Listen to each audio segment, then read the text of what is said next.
In this clip, we're going to talk about using clay topically. Now, if you're using clay for a facial, whether it's the facial mud or the mud that you've mixed up in your mason jars we've talked about on the previous clip, for a facial it's really easy. You can just put a little bit of mud on your hand, wipe it across your face, and as the clay starts to dry, it will start to the skin will pull and you'll feel your face getting tight. For light skin tones, and for those with sensitive skin, we do recommend you don't leave the clay on until it's completely dry on your face. As soon as you start to feel it pull, you'll want to wash that clay off. Oftentimes your face will even be a little red after you've washed that clay off because of the clay drawing the blood and the capillaries to the surface. So that's pretty easy for facials.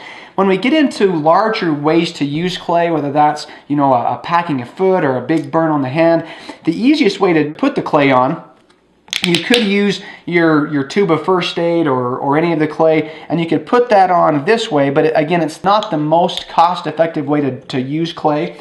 And the one challenge with clay too is if you put a lot of clay on, by the time you walk across your kitchen, you're going to have clay, just all over the place. So one of the ways to avoid that, and if you're using a lot of clay, again, the mason jar is the way to go. You take a rubber scraper, scoop out the amount that you need, and you can just put that right on, just like that, right on that burn or the road rash, whatever it is that you're working on. Now with clay is not an ointment. You're not going to use clay and put just a little bit and rub it in. You want a nice clay poultice, a big clay pack. Usually you're looking for about a 1/2 inch thick, depending on what it is you're putting the clay on.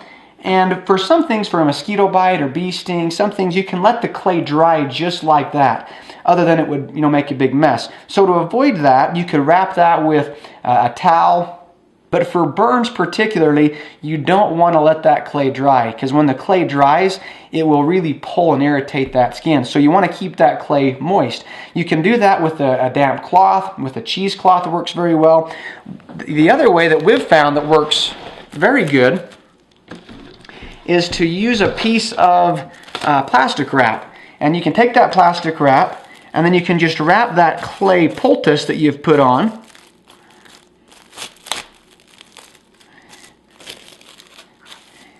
And that keeps the clay on, and you can go about the house, you can even go to the store and go shopping, and you're not going to get clay all over. You could even put a long sleeve shirt over that clay, and it's not going to leave a big mess. Then when it's time to take it off, you can just take the plastic wrap off, wipe the clay off. Whatever clay sticks is fine. Whatever runs off is fine too. We talk more about that in some of the other literature. But that's one of the easiest ways to keep clay from making a mess. Now for kids' hands or for feet, we've found that putting the clay on and then either putting a sandwich baggie over or even a food service glove over the clay can really help keep that a lot cleaner. So this works well for most applications. Now, we also have something that we call a clay burrito, and when you're using clay topically, sometimes the clay is just a little too messy. If I wanted to pack the clay on my eye, for instance, I really wouldn't want to put the clay there and wrap my head in saran wrap. So the way we do clay for areas like that, some special need areas, we'll take a piece of cheesecloth and double it over, and then again grab your jar of clay, which is the cheaper way to do it. Again, you could use the first aid to make a big pile there, but this is the most cost-effective way to do that. So take your rubber scraper and your jar of clay, take out the amount of clay that you need, and put it right there in the center of the cheesecloth, just like if you were going to make a burrito. And once the clay is on the cheesecloth, you can just fold that over and wrap that up, and now you have a portable clay pack that's not going to leave a mess. And so if I've got an earache, I can put that clay pack right on my ear, I can put it right over my eye, and even though the clay is still drying and pulling, it's not making a mess all over. I do this for my children quite often.